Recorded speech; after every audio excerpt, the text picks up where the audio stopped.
Okay, happy Monday. Welcome back, baking and pastry students. We are, gosh, we're in week 11, 56% of the way through the semester. Can't believe it. So we're really coming up to a close here. Things are starting to pick up, and the sun's out. The spring is on its way in, and the end of the school year is close. So just keep your eye on the prize. Just a quick reminder regarding grading. I inputted all grades into Skyward at the end of last week, and everything was up to date when I left on Friday in Google Classroom. I'll do a Skyward push today. Okay, so I'll push out those updates into Skyward again as I do weekly. And then just so you know, as we approach the last 2 weeks of the semester, I'll update Skyward twice a week. Just for those of you who are rushing to get things in and get to a passing grade, just know that I'll increase my frequency.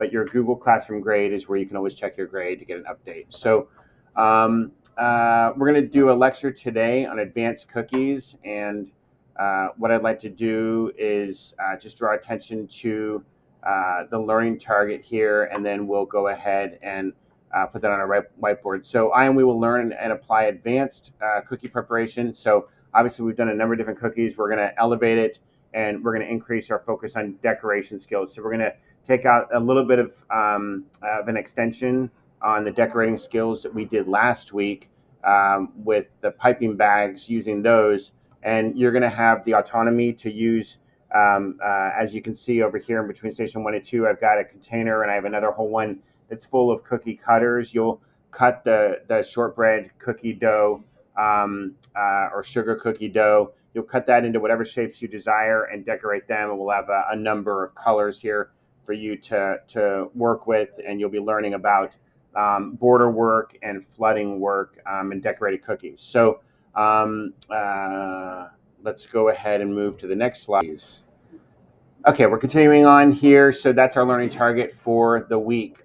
Obviously, there's some materials available in Google Classroom to support the lecture I'm doing. The lecture is brief today. Then we'll have time to work on Ruby, just as our traditional week goes. The one thing I'll draw period one's attention to, I won't be here on Wednesday, but you'll be able to, since we're going to be in the decorating mode, be completely safe for you to continue to work on the lab with a sub here on Wednesday morning. I won't be here. So, and then Wednesday afternoon for period 4, I will be here. So just a heads up on that.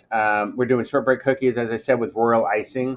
You'll be making the icing, and then we'll talk about how to do border work and flooding using the appropriate tools. In Ruby, you have unit 10 to complete this week. So just one unit, brief. Again, a reminder, right? You're not giving me the percents. You're giving me the total. So it's going to be, in this instance, it's out of 10 points. So you're going to give me, if you got 7 out of 10, you put the number 7 in the yellow box, right? A number of students are still getting that wrong. It just takes time for me to look that up. So appreciate your cooperation with that. So let's talk about decorating cookies and just a quick overview of technique. And first and foremost, I know me, I used to do cake decorating and never really got into cookie decorating, but cake decorating and doing string work and piping work at a more intricate level was something that I did when I was back in college for some extra money on the side. And one thing I found is the primary ingredient that's required when you get into cake and cookie decorating is patience. It's like the number one ingredient on the recipe is, do you have patience? How many of you guys consider yourselves to be a patient person? All right, one. Anybody else consider? All right, a couple. Consider yourself to be patient. I know I'm not, and so I'm impatiently doing this lecture right now. So always thinking about the next thing, right? And so if you're not a patient person, I would encourage you, getting into cake and cookie decorating and that line of work is something you might want to reconsider if that's a thought process. Usually I find that people who are into baking and pastry are very sort of linear and analytical in their thinking and gravitate towards being more patient in their personality. Obviously, this is an opportunity for you to be more creative than you normally have. This is not a cookie cutter lesson, okay? Because you're going to be able to use your own creativity, use different cutters that we have available and different icings. to make the cookies that you want to make. So you can make the cookie for a friend, a person you're in a relationship with, or your parents, or your siblings, or just for yourselves. So feel free to target somebody as sort of your customer for the cookies that you're making. So again, and please no discussion right now. Again, it's an opportunity for you to increase sort of higher order thinking and you guys, all right. So higher order thinking and creativity. All right. Obviously, using the correct tools, and I'll talk about it as we roll out into the decorating skills. I'll do some demonstrations around that. One of the things you want to think about is the seasonality of making such cookies. So usually, cookies and even cakes are created around a celebration of some form, and they're often very seasonal in nature. And so you'll find doing cookies for baby showers or bridal showers or birthdays or holiday parties. And so seasonality is something that comes into play. And then, as well, as I said, celebrations. So when it comes to the icing, okay, this is an important tip to remember. The toothpaste consistency is for your border. So you're looking for that royal icing to be a little bit thicker so it holds onto the cookie and maintains a border. Whereas that shampoo or conditioner consistency is what you're looking for that we're going to put into the bottles that I have over here and use for your flooding of the sort of artwork that you're doing on the cookies. And so the outline will allow the frosting to stay on the cookie that is flooded and allow it to cure or dry. Okay, I'm going to show you just a couple pictures here. You can see some of this border work happening on the left slide. And then obviously you're going to be using a variation of cutters to cut the cookies out. I'm going to show you just a quick overview by Wilton here. So. Hey guys, it's Tracy from the decorating room here at Wilton. Today I'm going to show you how to... Wow, that doesn't sound too good. So let me switch my audio here.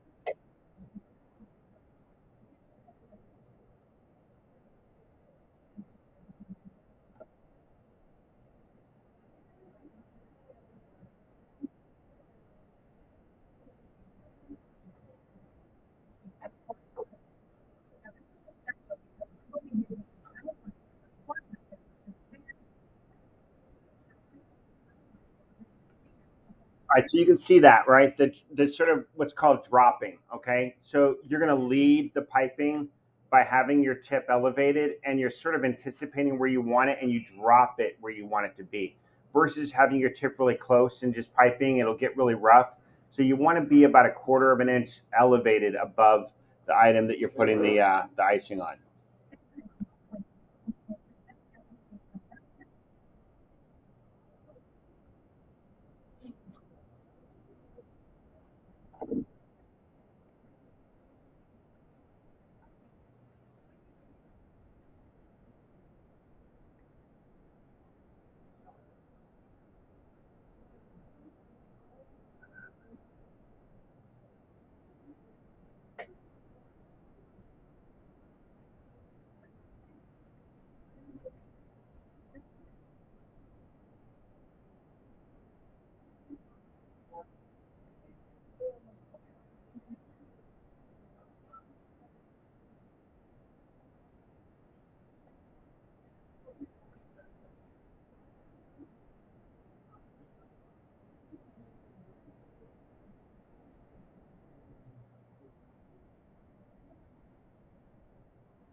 So lifting the bag is the carrot. Jesse lifts it up and then drops it on.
You're gonna be decorating cookies over a couple of days. All right, so we'll get the cookies done in the next couple of days, and then you'll have Wednesday and Thursday to do the decorating. Okay.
All right, Wilton's like a premier source on equipment and a resource for supporting people who are in this line of work. So what I'd like to do now is to have you guys, I want more time for decorating. We got a longer period today. I'd like to go ahead and make your cookie dough today so we can get it chilled down.